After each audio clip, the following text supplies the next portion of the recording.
ఈ వీడియోపై నెటిజన్లు తీవ్ర ఆగ్రహం వ్యక్తం చేస్తున్నారు. ఈ ఘటన ఉత్తరప్రదేశ్లో చోటు చేసుకుంది. ఒక కుర్రాడు ఇన్‌స్టాగ్రామ్ రీల్ కోసం స్టంట్ చేయడానికి ప్రయత్నిస్తూ కదులుతున్న రైలు నుండి జారిపడ్డాడు. ఈ సంఘటన కాస్గంజ్ నుంచి కాన్పూర్కు ప్రయాణిస్తున్న రైల్లో జరిగింది.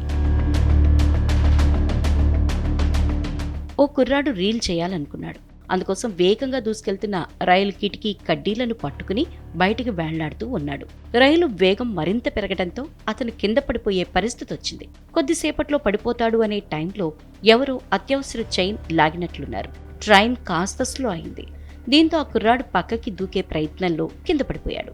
అదృష్టవశాత్తు అతనికి పెద్దగా గాయాలు కాలేదు. దాంతో అతను మళ్లీ వచ్చి ట్రైన్ ఎక్కేశాడు. ట్రైన్ స్లో అయ్యి ఉండకపోతే ఆ రైలు వెళ్తున్న వేగానికి అతను ఖచ్చితంగా కిందపడి ప్రాణాలు కోల్పోయేవాడు. ఈ వీడియో సోషల్ మీడియాలో వైరల్ కావడంతో అదనపు డైరెక్టర్ జనరల్ కాన్పూర్ అధికారిక హ్యాండిల్ ఈ సంఘటనపై దర్యాప్తు చేయాలని ఫతేఘర్ పోలీసులను ఆదేశించింది.